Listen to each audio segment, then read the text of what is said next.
issues. I think a lot of women think guys dislike Russell Wilson and think that he's a square because he treats Ciara nice. And it's never ever been about that. Like, if guys don't have there's plenty of guys who are like Russell Wilson that guys don't have an issue with. The problem that majority of guys have with Russell Wilson is that they feel like Russell Wilson wasn't the first option. And that's not Russell Wilson's fault, but it's just that guys hate feeling like they did everything in life just to be the same. I saw this video of this dude that's on this podcast. I'm gonna put his name on.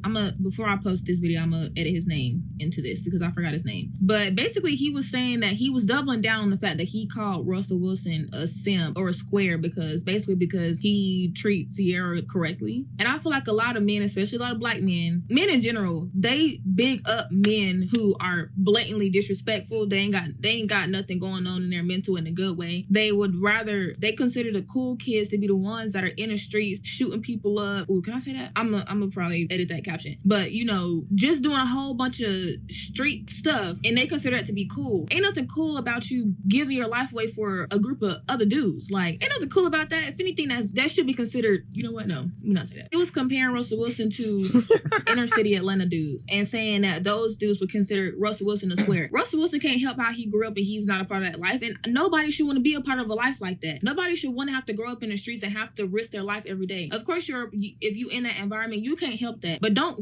if people, especially black men, keep glorifying that life, then these black kids are going to keep going down the wrong path, and then the penitentiary system is going to continue to be filled with black boys and black girls. Because why is that the main thing that's so glorified now? Now, of course, you got the drill rap and stuff like that. I love NBA YoungBoy myself, but that does not make it right. That does not mean that all boys should look up to that and want to be a part of that life. And what do I have to say to that? Well, I mean, she said a lot, right? I don't think that what she said was fully accurate. She said that's something that just black guys big up, and I think that's just black culture, American culture bigs up in general. That's both the black men and the black women. It's been like that before I was born. When did it start? I'm not exactly sure. From what I've been told, it started, I think, when NWA came out or a little bit before that. I'm not exactly sure. I wasn't born then, so I don't know. But yeah, I mean, that's always been a big problem.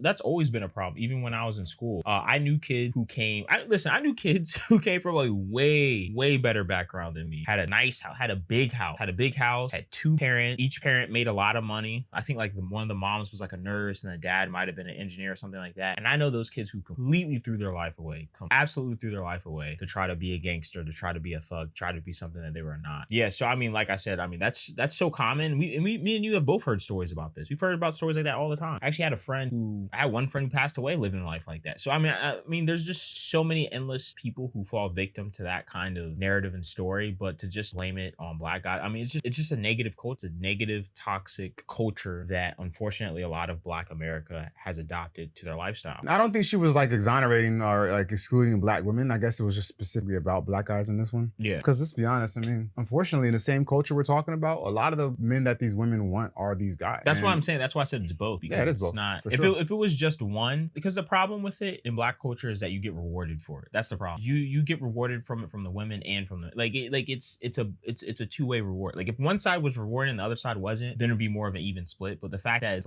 there's so many people in that culture that get rewarded for it, that's why people keep doing it. People wouldn't do it if there wasn't any tangible benefit. It's just the thing about it is just the tangible benefit just doesn't last long. It has a 5-year shelf life if you even make it that long and you're living that life. At most maybe 10 years, but even that you're probably in jail. Right. I'm trying to think of what percentage of black America would be considered categorized as non-square activity. Non-square. Because there are a lot of black people who don't live that kind of lifestyle. But for some reason, it seems like that's what the default assumption is, that every black man is a caricature or archetype that we're talking about here. Yeah. But it's I'm trying to just think in my mind as I walk where, and I don't live in the most urban environment, but I'm just thinking to myself, when I walk and I see black people, I don't really, how many of them do I see when I would go, yeah, that fits. But even if you live in an urban environment, there's still a very small percentage of people that really live. True. There's literally a small group within that group that does it, that's really, and everyone knows who it is. Everyone knows who the people who are really with it. Yeah. The people might dress the same, but like I said, that's kind of a cultural thing. Everybody in that culture kind of dresses in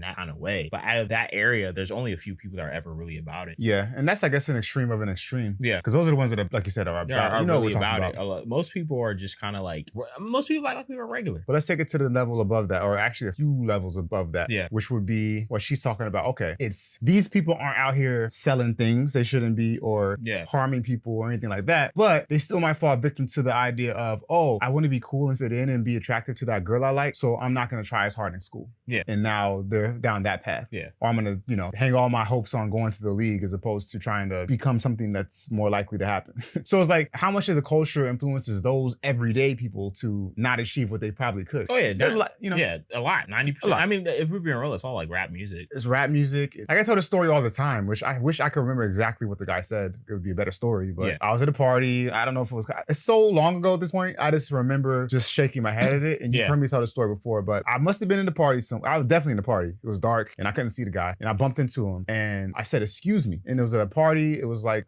I wish I remember more details. But anyway, the dude looked at me crazy like, "Dog, it's not excuse me, it's my bad," or something like that. Correcting me for my proper way of saying excuse me.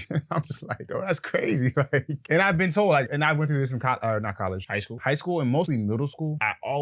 Certain group of kids would always say I act white or I talk white. I'm like, man. And these were all the same kids that were always in trouble, didn't do that well in school. Still not doing that well. Still not doing that well. I'm not, but see, the difference between us, at least me, I speak for myself. I know you're this way, but I'll let you speak for yourself. Like, I never felt like I needed to be cool to those kids. Like, I looked at them like, what's wrong with you? But not everyone has that in them, so they might want to be cool to those kids. Yeah, I mean, it's curiosity kills the cat, because you see them get the upper end when you're younger, because that's what it is. When you're younger, you see them get the upper end, so you see them get the best of what you want. So you might see them get the girl that you want. You might see them get the attention that they want, because let's be honest, when you have a bad kid in school, most teachers give that kid the attention. They're like, okay, they probably have a bad home. Let me give that person more attention. So they get rewarded. If we're being real, they get rewarded a lot when you're young. Problem though is you don't see the aftermath like when they're older. Me growing up, I saw the aftermath of those people when they're older. So I automatically was like, yeah, I'm good. Yeah, I'm good. Speaking of that, another story too, because you're right. I went to school with this kid. We weren't in the same classes, but like in between classes, and I'll be honest too, I got in trouble a lot too, but I got in trouble because I just chased girls all the time. But that's the point is I went to school with this kid and he was kind of a cool kid. Not really a cool kid. He was just in that crowd of kids that kind of got in trouble all the time. Yeah. And I always get in trouble too for different reasons. But later on, fast forward, I was in college and I was working at a hospital during college. And I know exactly what you're talking about. I was going to work, I think, or maybe after I graduated college, I went back to the hospital for some reason. Yeah. But I saw the kid and he was like standing next to one of the security guards who worked at the hospital. And they were talking. I was like, okay, cool. Because I was cool with the security guard. Hey, what's up, man? And I went to say what's up to the guy that I knew from high school. Yeah. And he was like a zombie. I tried to like dap him up. He was like, and I'm looking at the security guard. He's like, yeah, man, he's on something. I forgot what he said. Ooh. And I'm like, dang, this kid just, you know what I mean? Not that I expected him to be a lot, not to be rude, but it's just weird to see like how I was at that point compared to how this kid was. I'm like, and why did it have to be that way? I mean, I don't know how he grew up or anything, but it was glorified. The drug use, all these different things. I mean, now it's odd though, because when I was a kid, it's like people glorified like dealing. Like that was a thing. Like you wouldn't. Here's the thing. I mean, people would try to act like they're Pablo Escobar. I'm like, bro, you're selling weed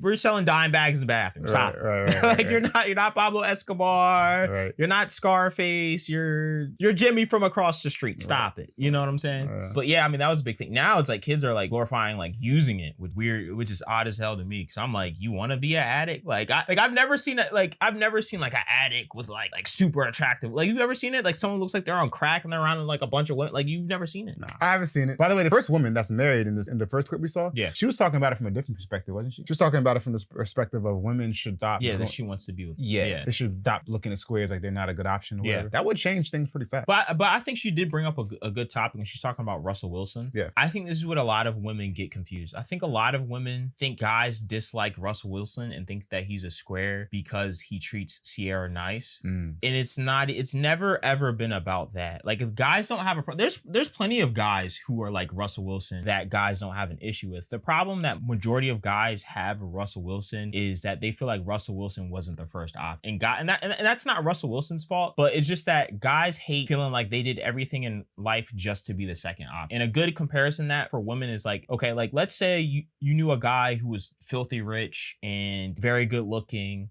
and he married a woman, but the woman was like just she was like a whore. She was a whore. She had no values. She wasn't smart. She was very ditzy. And then all of a sudden he became broke. And then once he became broke, he got with a really good woman. And then people are saying like, okay, you're doing the best you're doing in life. And it's just like, you see how well the girl who was trash got treated and all the stuff that she got. Whereas the girl who's really good, she didn't get the same thing. That's what guys have an issue. Guys have an issue with. It's not the fact that they think Russell Wilson is bad or that Sierra's even a terrible person. They just They just don't like the feeling that like a guy worked his hardest and still considered the second pick is what is all. One of my employees came to me looking for some advice, ended up giving me one of the best compliments I done had in a long time. He was like, you probably won't understand being you a square and all. I said, me? Did you just call me a square? He said, yeah, man. Ain't no offense, but you probably ain't gonna understand what I'm talking about. I said, God is good. You're right. I am a square. I'm not gonna understand. I am a square. God is good. See how backwards that is? I know. That's so backwards. Like, what is a square? Someone who just goes to work. So like a normal person is considered a square. That's crazy. Isn't that crazy? Yeah, what's crazy is that the black culture is backwards because there are squares and bad boys in every community. The difference is the black community lifts up the non-square. It works in reverse. It works in reverse. It works in reverse. Yeah. Like, but my thing is this is like in any normal community, that wouldn't even be a square. No, exactly. That's just a regular person. That's just a regular person. Yeah. The reason we have to call it a square in our community is because, like we just said, it's a reverse. Yeah. So in the other communities, the guy will be coming and say, "Hey, listen, you probably won't understand because I know you're probably in a certain lifestyle." Yeah. Versus us is the other way around. It's like, so they don't need to call people squares because if it's like something's a majority, you don't really label it. Yeah. Like you say African American, right? Because we're a minority. Versus you don't say European American because it sounds crazy. It sounds weird. Yeah. So they say square because in the black community it's like the minority in a way. So I feel what this guy's saying. Like he probably, and it's funny too. Like that's why you can't judge a book by its cover because you wouldn't call him a square if you saw him. Exactly. No. Because let's be honest, when most people think square, they're gonna think Carlton Banks. Right, exactly. Which, to be honest, isn't even. And this is the thing that's the most hypocritical is that people will sit there, especially rappers, will roast people for being like Carlton Banks or having like a good family lifestyle. Yeah. And then what do they do when they get money? They put their kids in the same exact environment. Their kid becomes Carlton Banks, and then they're proud. They're proud as hell. Yeah, and it makes sense because they're now out of that environment, unless they like to stay in that environment and get taken out early, like certain rappers. But yeah, they leave that environment and they're no longer around all that. And like, yeah, I don't want my kids going through what I went through. So I get it. I mean, the problem is that they still roast people on it, though. That's what I'm saying. Oh, yeah. No, they're still making their money off of it. Of course. Yeah, no. They're still going to glorify their music and make money from it. But yeah, they're not going to really live it. No. Oh. And most of them didn't even live it before that. Like there's a subsection. I ain't like some of those drill people. Like it's called drill for a reason. Yeah, that's too much for me. But yeah. All right, decision makers. If you like being a square, leave a like, leave a comment. If you think being a square is bad, leave a like, leave a comment. All right, decision makers. Be afraid to be square.